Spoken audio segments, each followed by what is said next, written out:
Okay guys, depreciation is a reduction in the value of an item as it ages over time. Car is a great example here. You might purchase a new car for $45,000. It will be worth less than that amount 1 year later, worth less after that, less. It's usually calculated as a percentage of the yearly value. There is a formula here, and we're going to do a worked example to show how that formula works. Similar to the compound interest formula, except that it subtracts a percentage of the value each year rather than adding it. Depreciation, in many cases, can be a tax deduction.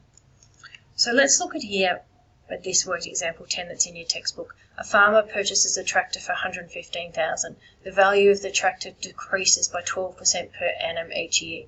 Find out how much his tractor is valued after 5 years.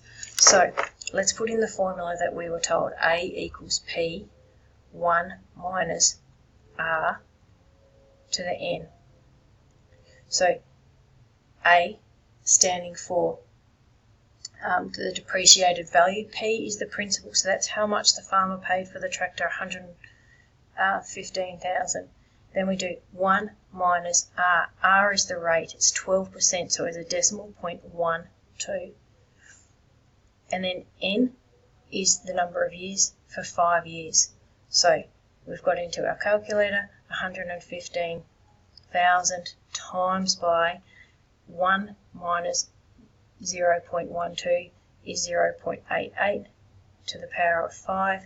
If we put that into our calculator, the depreciated value, which is A, of this farmer's tractor,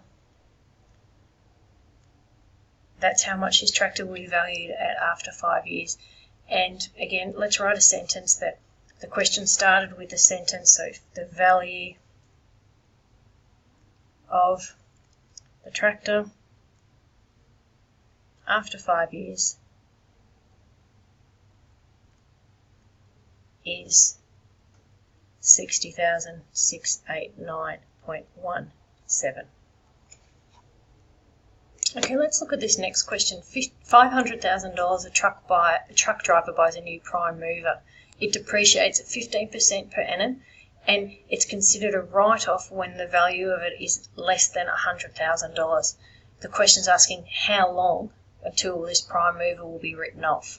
So if we write our formula, A equals P 1 minus R to the N.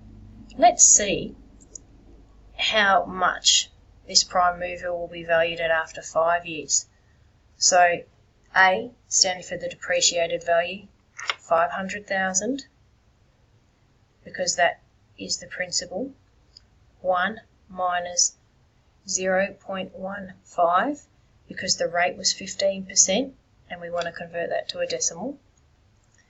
And number of years, 5. 500,000.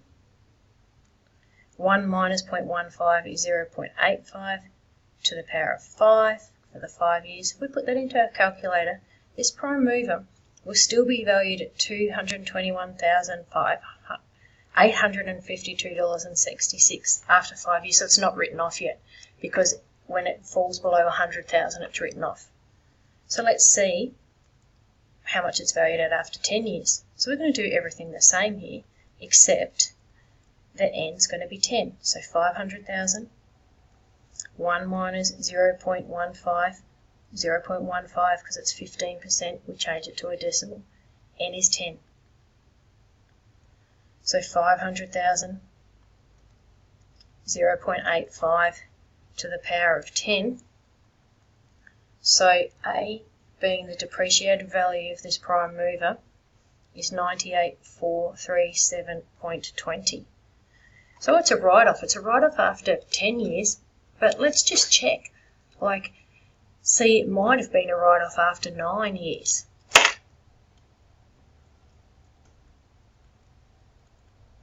So again, we're doing everything the same here.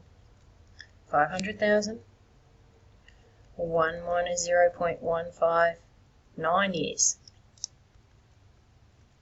So 500,000, 0.85 to the power of 9 We put that into our calculator.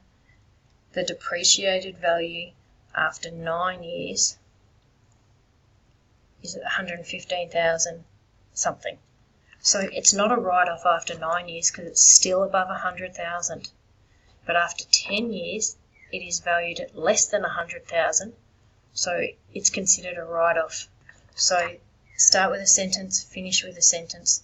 The prime mover will be written off in 10 years.